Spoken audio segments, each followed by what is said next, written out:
ஒரு முதலமைச்சர் டெல்லி போகிறது ஒன்று சாதாரண நிகழ்வு தான்.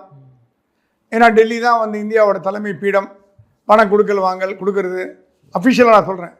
தமிழ்நாட்டுக்கு வர வேண்டிய நிதி இதெல்லாம் அடிக்கடி போயிட்டு வருது. ஆனால் இந்த தடவை ஸ்டாலின் போனதோட வித்தியாசம் என்னென்னா, நித்தி ஆயோக் மேலே நம்பிக்கையே இல்லைன்னு போன தடவை சொன்னார்.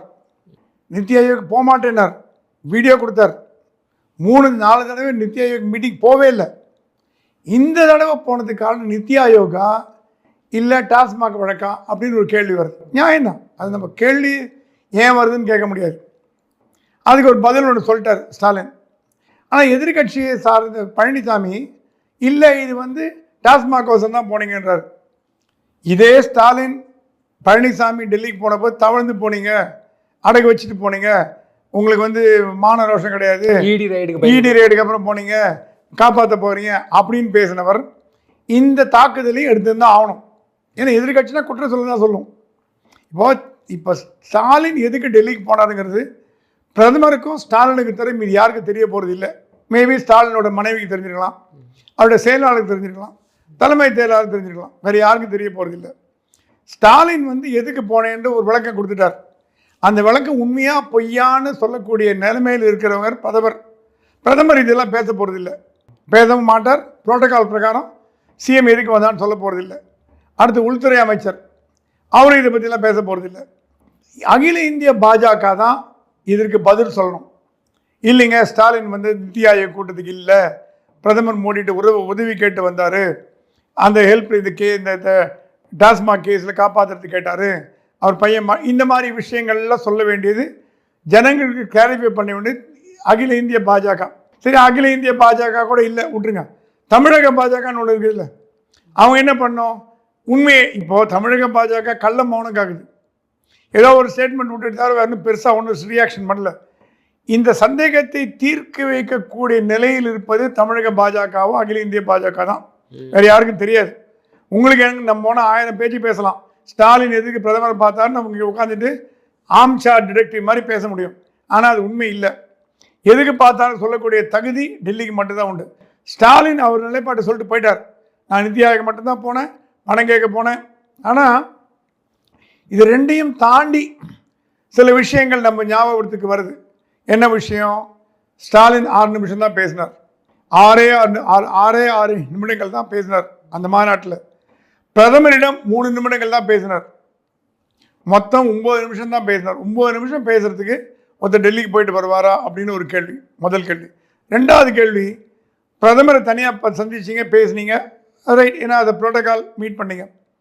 ஒரு 15 நிமிஷம் 20 நிமிஷம் பேசுனீங்கன்னா தமிழ்நாட்டு நல்லா எடுத்து சொல்ல முடியும். தமிழ்நாட்டுக்கு தேவையான நிதியை கேட்டுக்கலாம், பள்ளிக்கூடத்துக்கு நிதி, எல்லா விதமான நிதி, 68,000 கோடி 78,000 கோடி நீங்கள் சொன்ன பணத்தெல்லாம் கேட்டுக்கலாம்.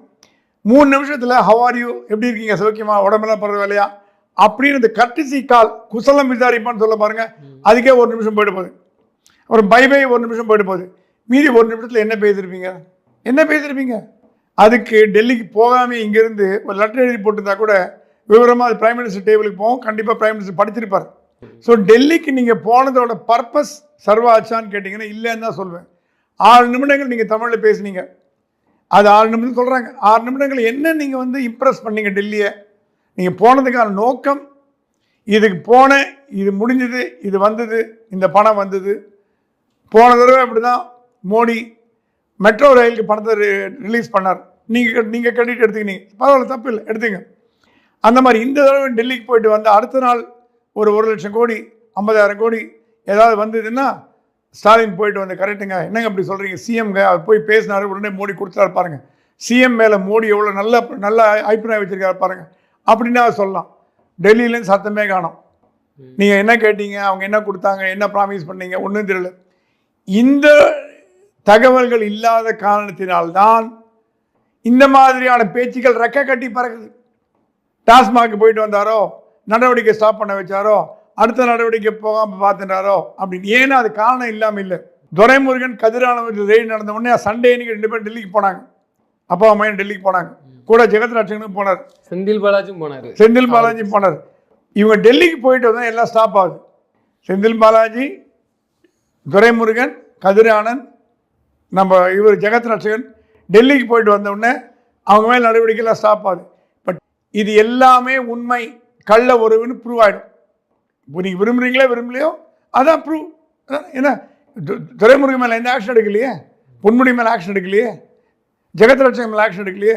அப்போ இன்கம் டேக்ஸ் என்ஃபோர்ஸ்மெண்ட்டும் நீங்கள் ஏவி விடுற ஓநாய்களா அப்படின்னு ஒரு கேள்வி வருது. இல்லையா உங்களை இன்ஃப்ளூயன்ஸ் பண்ணி கெஜ்ரிவால் மாதிரி ஆட்களை பதவியிலிருந்து நீக்கினாவிட்டு கெஜ்ரிவால் மேலே என்ன ஆக்ஷன் எடுத்தீங்க? அது பதவி விட்டு நீக்கிட்டீங்க, முதலமைச்சர் பதவி போச்சு, மனிஷ் சிசோடியா காலி. அவங்க மேலுள்ள வழக்குகள் என்ன ஆச்சு? இடியோட கன்விக்ஷன் ரேட் எவ்வளோ தெரியுமா? 2% தான் கன்விக்ஷன் ரேட். 2%. இவ்வளோ பெரிய மத்திய அரசாங்கத்தோட நிறுவனம் 2% கன்விக்ஷன் ரேட் வச்சுருந்து சுப்ரீம் கோர்ட் நின்றீங்கன்னா அவங்க காரி துப்பாமல் என்ன பண்ணுவாங்க? அதனால தான் கெட்டு போகுது. சுப்ரீம் கோர்ட்டில் வந்து டாஸ்மாக் கேஸ் அடி வாங்கினதுக்கு காரணமே உங்கள் கன்விக்ஷன் ரேட் கம்மின்னு அவருக்கு தெரியும். இங்கே சரியாக வாதாடல. அது என்ன என்னத்தால சரியாக வாதாடலன்னு தெரியல. சரியாக வாதாடல. சரியாக வாதாடினா இன்ட்ரீம் இன்ஜெக்ஷன். இப்போது டாஸ்மாகை வந்து இழுத்து மூட சொல்லி ஒன்றும் அவங்க அந்த கேஸை மூட சொல்லலை. இப்போ கோர்ட் வந்து இப்போ லீவில் இருக்குது, வெக்கேஷன், சம்மர் வெக்கேஷன். அதுக்காண்டி இடைக்கால தடையா? இடைக்கால தடை தான் கொடுத்துருக்காங்களே தவிர முழு தடை பண்ணலை. இடைக்காலத்தில் எப்போ ஒன்றா நீக்கப்படலாம். அது எப்போ அதை என்ன கேட்குறாங்கன்னா, ஏன் இடைக்கால தடை? அப்போ இன்னும் ஒரு வருஷம் தேர்தலுக்கு 8 மாதம் என்னமோ இருக்குது, அதுக்கு அப்புறம் எலெக்ஷன் முடிஞ்சதுக்கு அப்புறம் தான் விசாரிப்பாங்களா? அப்படி ஒரு பெரிய கேள்விக்குறி இருக்கு. இன்னொரு கேள்வி வருது, இடைக்கால தடையை நீக்கிட்டு தேர்தலுக்கு 2 மாதம் முன்னாடி கைது நடவடிக்கைகள் எடுக்கப்படலாம். கெஜ்ரிவால் எப்போ கைது பண்ணாங்க பார்த்தீங்களா? எப்போ கைது பண்ணாங்க? தேர்தல் முன்னாடி. ஏன்னா டெல்லி என்ன நினைக்குதான், 3 விதமாக திங்கிங் இருங்க டெல்லியில்.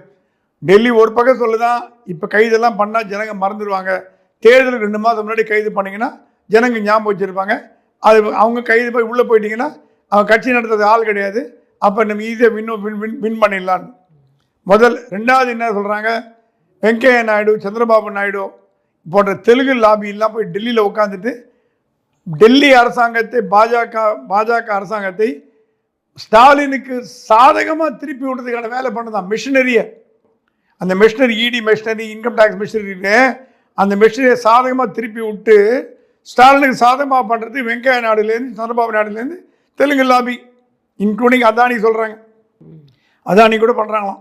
இந்த மாதிரி பண்ணுறாங்கன்னு ஒரு ஸ்டாலினை காப்பாற்றுறதுக்கு டெல்லியில் பல பேர் முயற்சி எடுக்கிறாங்க. முன்னாள் உச்ச நீதிமன்ற தலைமை நீதிபதி ஒருத்தர் தமிழர் அவரும் முயற்சி எடுக்கிறாரு.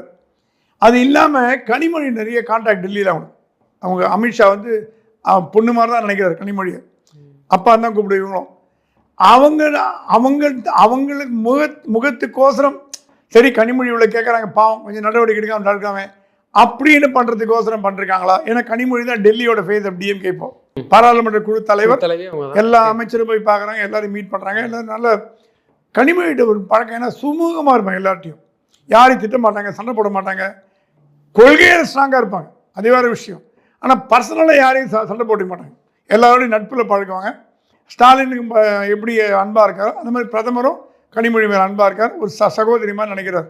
அவங்க வழியாக நடக்குது. இது எல்லாம் கூட்டி கழித்து பார்த்தீங்கன்னா இது வந்து இன்டரிம் ஸ்டே வந்து வெக்கேட் பண்ணுமா பக்கேட் பண்ண முடியாதாங்கிறத பொறுத்து தான் டான்சி வழக்கோட தீவிரம் எந்த அளவுக்கு தீவிரமாக போகும்னு பார்க்கக்கூடிய. எப்போன்னா இந்த ஸ்டே வந்து இப்போ ஜூன் மாதம் கோர்ட் திறக்குது, சுப்ரீம் கோர்ட் திறக்குது, வெக்கேஷன் முடிஞ்சு ஜூன் மிடில் திறக்குது. திறந்த உடனே இந்த கேஸ் வந்த உடனே எப்படி வாதாடி எப்படி இந்த ஸ்டேவை ரிமூவ் பண்ண வெக்கேட் பண்ணுறாங்கன்றதை பொறுத்து தான் அடுத்த நடவடிக்கைகள் எப்படி இருக்கும்னு பொறுத்து பார்க்க முடியும். கோர்ட் இடைக்கால தடை விதிச்சதுக்கு வந்து எல்லாரும் இப்போ எப்படி பேசுகிறாங்கன்னா, அதாவது உச்சநீதிமன்ற நீதிபதிகள்லாம் 10 ஆண்டு பாஜக ஆட்சியில் வந்து அவங்க ஆளுகளாக போட்டு நியமிச்சாங்க, இது வந்து திமுகவுடைய குற்றச்சாட்டு. இப்போ இது போன்ற அவங்களுக்கு நேராக ஒரு சாதகமான ஒரு தீர்ப்பு வருது, திமுக கொண்டாடுது. அப்போ என்னமோ ஒன்று நடந்திருக்கு அப்படிங்கிற மாதிரி ஒரு நீதிபதிகளை தரக்குறைவாக பேசுறதுங்கிறது கடந்த 5 ஆண்டுகளாக அதிகமாகிட்டு வருது. சோஷியல் மீடியா வந்ததுலேருந்து நீதிபதி ரொம்ப தரக்குறைவாக பேசுகிறாங்க. நீதிபதிகள்லாம் வந்து எதற்கும் அப்பாற்பட்டவர்கள். இப்போ ஃபார் எக்ஸாம்பிள் இப்போ ஒரு ஸ்டே கொடுக்க மாட்டேன்னு சொன்னாங்கிறதால ஜஸ்டிஸ் ஜிஆர் சுவாமிநாதனையும் ஜஸ்டிஸ் லக்ஷ்மி நாராயணையும் சோஷியல் மீடியாவில் ஜாதி பேரை சொல்லி திட்டுறாங்க. ஜாதி பேரை சொல்லி திட்டிட்டு இவங்கெல்லாம் இந்த ஜாதி அந்த புத்தி தான் பார்ப்பன ஜாதி அந்த மாதிரிலாம் பேசுகிறாங்க. நீதிபதிகளை ஜாதியோ சமூக பேர் சொல்லி சொல்கிறது மகா தப்பு. அடுத்தது சொல்கிறாங்க தலைமை நீதிபதி கவாய் வந்து பௌத்த மதத்தை சேர்ந்தவர், எங்களுக்கு ஃபேவரபுளாக தீர்ப்பு கொடுப்பார், அதுவும் தப்பு. நீதிபதிகளை எந்த டேக் போட்டு நீங்கள் பேசக்கூடாது, அவங்க எல்லாத்துக்கும் அப்பாற்பட்டவர். ஆனால் எனக்கு என்ன ஒரு வருத்தம்னா ஐஏஎஸ் ஐபிஎஸ் ஆஃபீஸர் மேலே கண்டம் போடுறீங்க, பத்திரிகையாளர் மேலே கண்டம் போடுறீங்க, என் மேலே கண்டம் போட்டீங்க, ஒன்றும் இல்லாததுக்கெல்லாம். இந்த மாதிரி பீப்புள் மேலேயே கண்டம் போட மாட்டேன்றீங்கன்ற கேள்வி. ஏன்னா ஒரு கண்டம் போட்டால் தான் அடுத்த நடவடிக்கை, அடுத்தவனுக்கு பயம் வரும். இப்போ என்ன ஆகி போச்சு, நீதிபதிகள் என்ன வேணால் விமர்சிக்கலாம், என்ன வேணால் தரக்குறைவாக பேசலாம், தாறுமாறாக பேசலாம், எல்லாம் கேட்டுட்டு அவங்க சும்மா இருப்பாங்கன்ற எண்ணம் அதிகமான என்ன ஆகுன்னா துளிர் விட்டு போயிடும். குளிர் விட்டு போச்சுமாங்க தமிழில். குளிர் விட்டு போச்சுன்னா வச்சுங்க, நாளைக்கு இதோட தீவிரமாக தாக்க சொல்கிறாங்கன்னா நீதிமன்றங்களின் மாண்பு என்ன ஆகுது, நீதிமன்றங்களின் மீது வைக்கப்படும் குற்றச்சாட்டுகள் என்ன ஆனது, அந்த குற்றச்சாட்டு உண்மையான ஜனங்க நினைக்க ஆரம்பிச்சிட்டாங்கன்னா நீதிமன்றங்கள் மீது நம்பிக்கை போயிடும் இல்லையா? அதற்காகவாது நீதிபதிகள் தயவு செய்து இப்படிப்பட்ட தப்பு பண்ணுற மாதிரி கண்டம் போடுங்க. ஐஏஎஸ் ஐபிஎஸ் மேலே கண்டம் போடுற மாதிரி இந்த மாதிரி பீப்புளோட கண்டம் போடுங்க. கூண்டில் எடுத்து நிற்க வைங்க. பத்திரிகையாளர் மேலே கண்டம் போடுறீங்கல்ல, இவன் மேலே போட்டால் என்ன தப்பு? ஆகவே நீதிபதிகளை தரக்குறைவாக பேசுவது ஒரு ஃபேஷனாகி வருது கொஞ்சம் கொஞ்சமாக.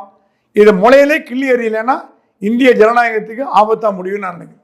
ஒரு பக்கம் ஸ்டாலின் போய் டெல்லியில் தஞ்சம், இன்னொரு பக்கம் தமிழ்நாட்டில் ஒரு விஷயம் சைலண்டாக நடக்குது. என்னன்னா இல கணேசனுடைய வீட்டு விழாவில் வந்து துர்கா ஸ்டாலின் போகிறது. இதெல்லாம் எப்படி பார்க்குறது? ஏன்னா திமுகவுடைய முக்கிய ஸ்டாலின் அவங்க மனைவி இந்த மாதிரியான விஷயங்கள்லாம் என்ன காரணம்? இதை தான் வந்து என்ன சொல்கிறாங்கன்னா ஏதோ ஒன்று நடக்குது, காப்பாற்றுறதுக்கான முழு முயற்சி எடுக்கிறாங்க, திமுக போய் சரண்டர் ஆகுது. இந்த நிலை இந்த துர்கா ஸ்டாலின் போன விவகாரம் என்ன சார்? தமிழக பாஜகவில் 2 அணியாக பிரிஞ்சிருக்கும். திமுக ஆதரவாளர்கள் ஒரு அணி, அதிமுக ஆதரவாளர்கள் ஒரு அணி. ரொம்ப 15 வருஷமும் இருக்குது தெரியும். திமுக எதிர்ப்பாளர்னு பார்த்தீங்கன்னா H. ராஜாவில் திமுக எதிர்ப்பாளர் என்றைக்கும் அவர் விட்டு கொடுக்க மாட்டார். திமுக எதிர்ப்பில் நம்பர் 1 இருக்கிறது உறுதியாக இருப்பார் H. ராஜா. திமுக ஆதரவு உறுதியாக இருக்கிறது எல் கணேசன். கலைஞரோட நெருக்கமாக பழகினவர். கலைஞரும் அவரும் அவ்வளோ நெருக்கமாக பழகினாங்க. திமுக குடும்பத்தில் அத்தனை பேருக்குமே எலா கணேசன் தெரியும். அப்போ நம்ம அதை இப்படி தான் எடுத்துக்கணுமா? சந்திப்புங்கிறது வந்து சந்திப்புங்கிறது, ஏன்னா அப்பாவோட நெருங்கிய நண்பர், நம்ம மாமனாரோட நெருங்கிய நண்பர். ஸ்டாலின் போல, ஏன்னா அவர் பிஸியாக இருந்தார் போல, துர்கா அமுச்சு வச்சாருன்னு சொல்லலாம். ஸோ 80வது இப்போது 60, 70, 80 கூப்பிடாமே ஜனங்க போய் நமஸ்காரம் பண்ணிப்பாங்க. ஏன்னா அந்த 80 வயசுக்கான சதாபிஷேகம் பண்ணவங்க காலில் விழுந்து வணங்கினா விஷ்ணுவே வணங்குற மாதிரி, விஷ்ணு வணங்குற மாதிரி பேர் அது. அந்த மாதிரி அது ஈக்குவல். அதனால் பத்திரிகை இல்லாதவங்க கூட போவாங்க.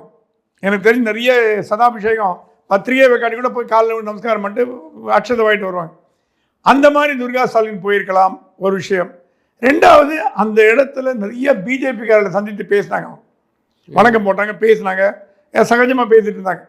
ஸோ இது ஒரு பாலம் மாதிரி அமைக்க விரும்புகிறாங்களா பாஜகவுக்கும் திமுகவுக்கும் அப்படின்னு வேறு. ஏன்னா அவங்க ஃபர்ஸ்ட் லேடி ஆஃப் டிஎம்கே, முதல் பெண்மணி ஃபர்ஸ்ட் லேடி, அவங்க போகிறது வந்து கிட்டத்தட்ட ஸ்டாலின் போகிற மாதிரி. ஏன்னா கணவர் இடத்துல ஒய்ஃப் போயிருக்காங்க. ஆனால் இது இப்படியே பார்க்கலாம், இலா கணேசன் வந்து கலைஞருக்கு ரொம்ப நெருக்கமானவர், திமுகவுக்கு நெருக்கமானவர்.